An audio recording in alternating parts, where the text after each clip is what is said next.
Yeah. Naru Kwina. Hello everyone and welcome to I See You episode 1. We are here with Naru. When I first knew his synonym, when I first met him, he was MC Quick. Yes, sir. And now he's a community activist, and we couldn't be more than thrilled to have him on our first episode of I See You. Been rapping since the 80s, and you still are rapping, and you got a cool hit out right now, which is a song I believe called I Am Vegan, if I'm not mistaken. Going vegan, man. Going vegan.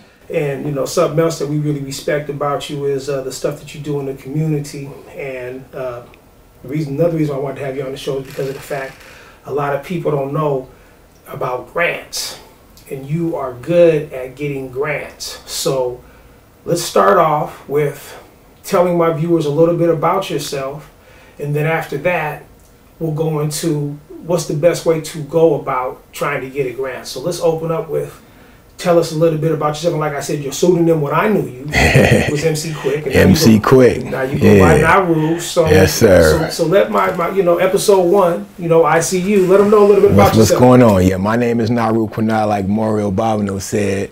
I used to actually go by Sir Quick Draw first. When I first came out, I had this song called Rapaholic, and I had won a rap contest at Cal Berkeley and got a record contract and all of that stuff. And then I didn't really like the industry, how they was doing me, so I got with my cousins, changed my name to MC Quick. Hard like a sarge when he's drilling the truth. I know the same boot camp, but you're still a recruit. I get bitches over mic, yes I'm busting loose. You complain, try to hang, but it ain't no use. Quick draw, I'm the man with the serious stuff. It's like the LA Raiders, I'm rough and tough. Coming hard, try to tap, I won't relax. MC Quick on the mic, and I like it like that. And I put a song out then, and recently, in the last, I guess, 20 years, I changed my name to Naru Kwina. I had a spiritual awakening, so I chose a name that fit, for my ancestors. But I am a MC, producer, promoter. Also, what Mario was touching on is that I'm a community activist, and for me, that means I'm down in the community, in the trenches, dealing with the homeless folks. I deal with disabled people. We deal with the youth, and we also deal with people with mental issues.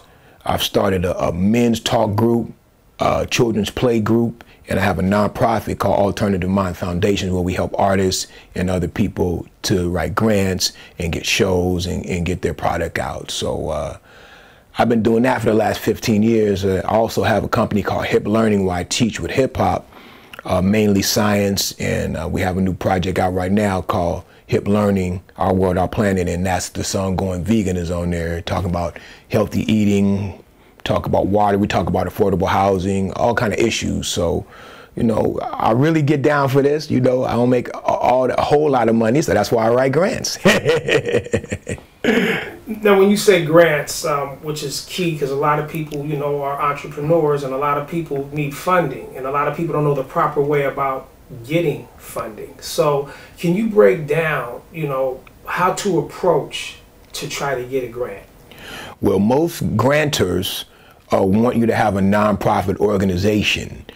But when I first started out, I didn't have a nonprofit organization, so I had to partner with someone, and that's called a fiscal partnership. So that means somebody else has a nonprofit, and they will allow you to use theirs and work with you. And they usually take a 10 or 15% cut from the grant, which is fine, because it's a lot of work to have a nonprofit. You have to have a board, you have to have taxes done, licensing. It's a lot of work. A lot of people think it's easy, but if you do it right, you have to really be on top of it.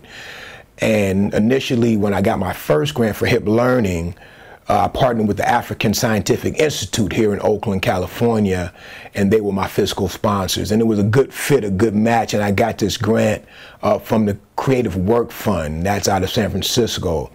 My very first time I applied for this grant, I got it. It was a $35,000 grant.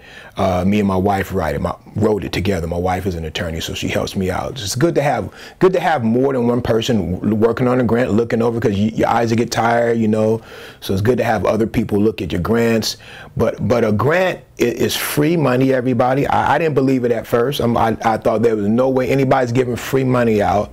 But there are foundations that want you to have money to do your art, to do your programming, and these are corporations or family-run businesses that have money that they really have to give away, or they have to give it to the tax people. So they rather give it to us people out here really doing the work. So that's kind of what a grant is. It's a lot of work writing a grant. There's no guarantees in writing a grant, so a lot of people get frustrated. When I wrote a grant before, I didn't realize that the grantors want you to pay yourself. So I went to a couple of seminars where you meet the grantors and the people who are giving the funds out. They're called grantors. And so you'd go to the seminars, and it's like 10 or 20, and they all have millions of dollars to give away. And so I asked them. I always sit in the front. Ask questions, sit in the front. You know, that's what I do. You know, let them know who you are. Say your name. Hey, my name is Naru. I'm from this organization. So they get familiar with hearing your name, hearing your organization. And then my first question that I ever asked was, you know, I feel like I'm writing really good grants. What are some of the red flags that would prevent me from getting a grant?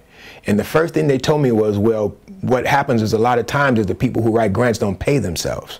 And that's exactly what I was doing. I was putting it all into the program, but they say realistically, if you're going to do all of this work, you have to be paid. And once I found that out and wrote my first grant after that, like magic, I started receiving grants. And I've received grants from Google, City of Oakland, like I said, the Creative Work Fund, Puffin Foundation, and just some other smaller grants that we got this year as well due to COVID. So the granting has funded all my projects. I've never had to come out of my pocket since the initial project I put out, Hip Learning. So I've been very fortunate in that way, and been able to provide the community with free resources sometimes. Once I get my grants, the stuff's paid for, so I feel very comfortable giving it away to the community. So how could somebody, if they wanted to get some type of advice from you, how do they contact you? How do they reach out to you?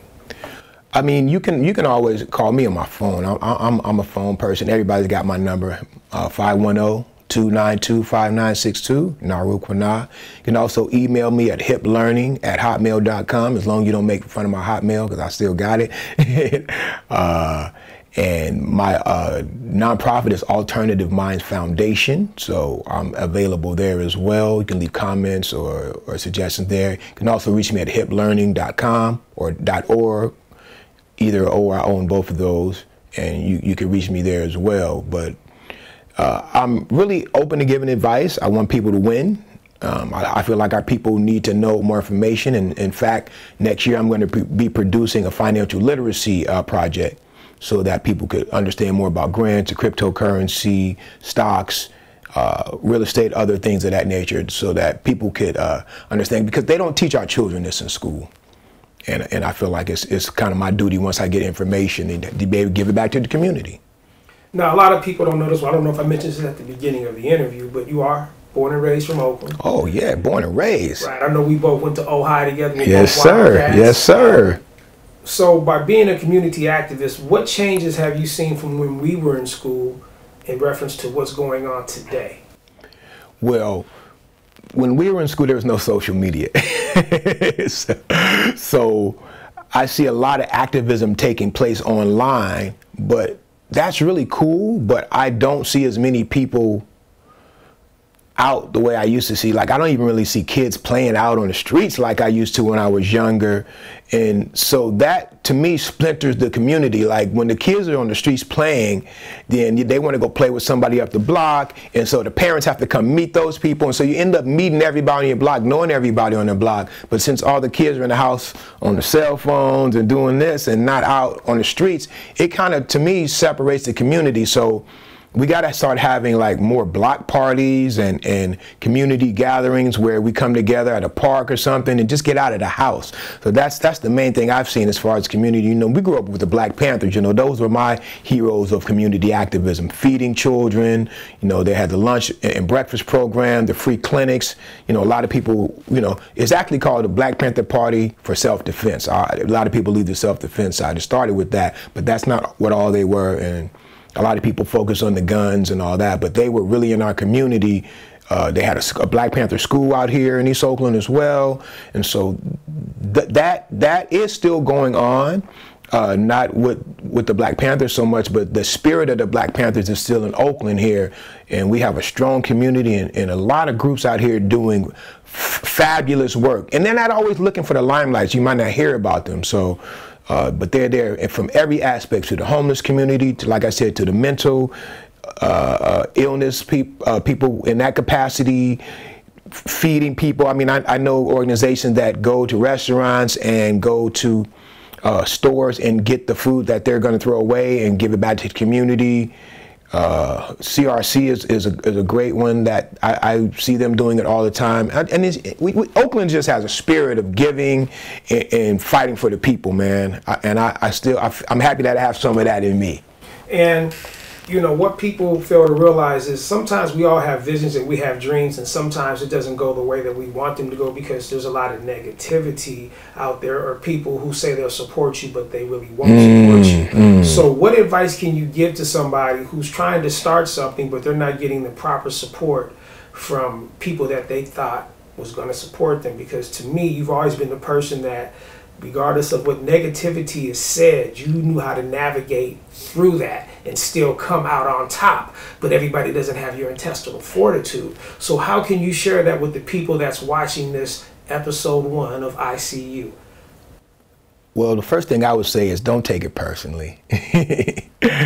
I used to be a promoter. I'd be passing out flyers, and if somebody didn't want to take my flyer, I'd say, thank you, maybe next time. And somebody else I see passing out flyers, oh man, you don't want to take my flyer. Like, you got to have a winning attitude first and foremost. So you got to believe in yourself. You can't even think about whatever anybody else is saying about you.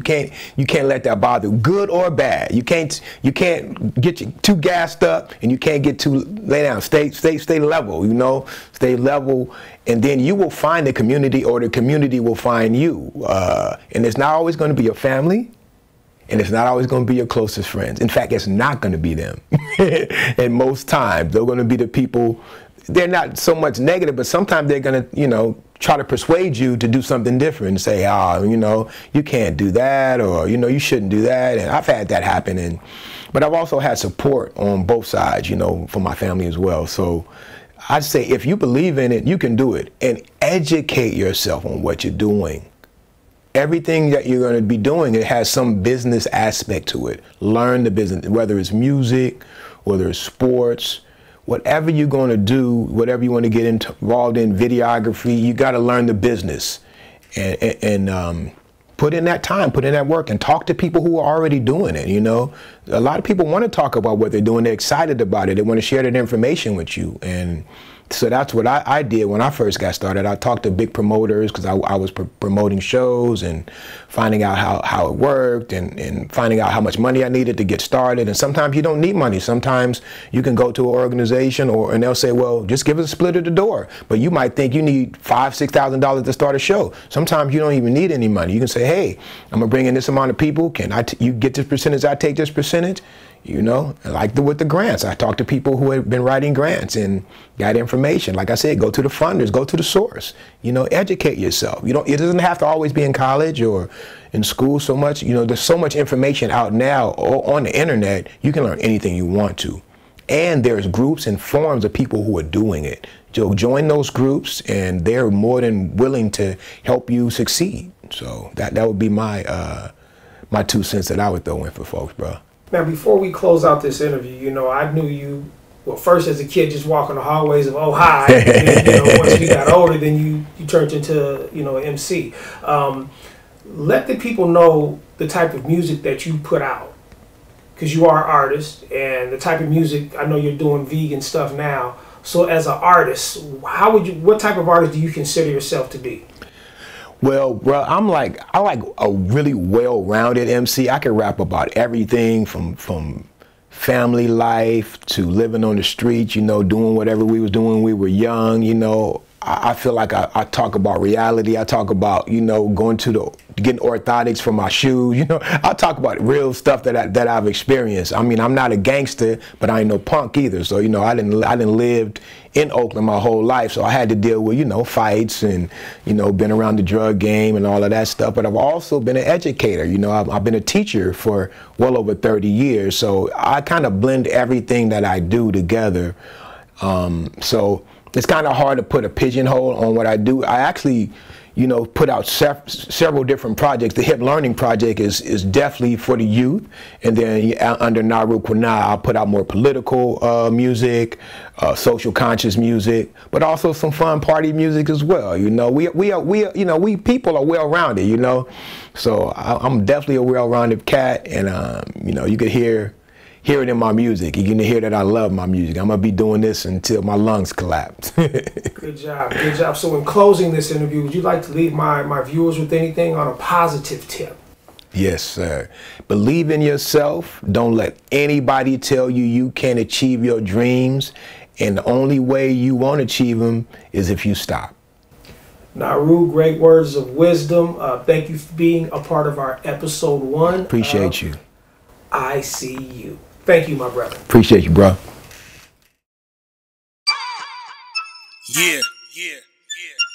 Naru Kwina. Hip Learning. We back. Yeah.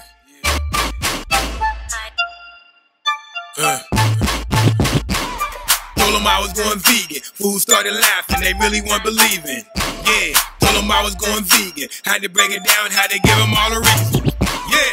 Told them I was going vegan. Fools started laughing, they really weren't believing.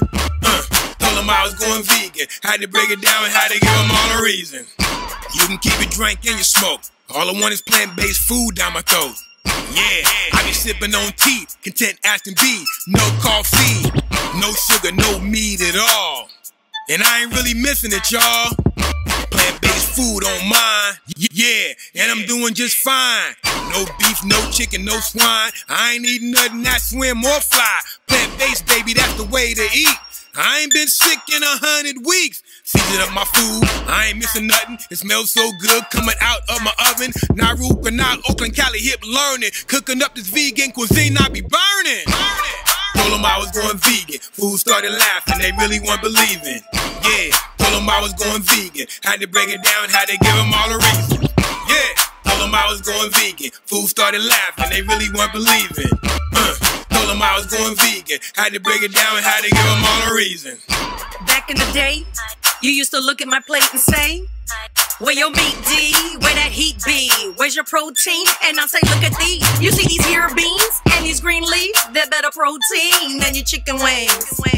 Muscles don't just come from meat, go ask King Kong, tell him that his peeps is wrong. Cause they are strict vegetarians, and they still out there scaring them. I can't believe it, Naru Kwina. Remember, you used to talk so much mad smack about my food? I just can't believe it. So to see you here now, eating the vegan life, guess who was right? Told them I was going vegan. Fools started laughing, they really weren't believing. Yeah, told them I was going vegan. Had to break it down, had to give them all a reason. Yeah, told them I was going vegan. Fools started laughing, they really weren't believing. Told them I was going vegan. Had to break it down, had to give them all a reason. Walnuts and hemp seeds, that's what I eat. Y'all can keep that cheese, I don't want it in my teeth. No white bread, no hybrid wheat. Camid and Tef with garbanzo beans, that's what I'm eating on. Tell me that I'm wrong. I don't mess around with no GMO clones. Fast food, nah, I be cooking mine slow or eat it straight raw, that's the real way to go. Sipping on some ginger, elderberry, and lime. Agave nectar, now I'm feeling kinda fine. I told y'all before, it's straight vegan on mine. Feels so good, so I put it in a rhyme. I make my own pesto, waffles, and hummus. It feels so good when it enters my stomach. Energy level be flying through the roof. Vegan life is healthy, I'm living proof. Told them I was going vegan. Fools started laughing, they really weren't believing. Yeah, told them I was going vegan. Had to break it down, had to give them all a reason. Yeah, told them I was going vegan. Fools started laughing, they really weren't believing. Told them I was going vegan. Had to break it down, had to give them all a reason.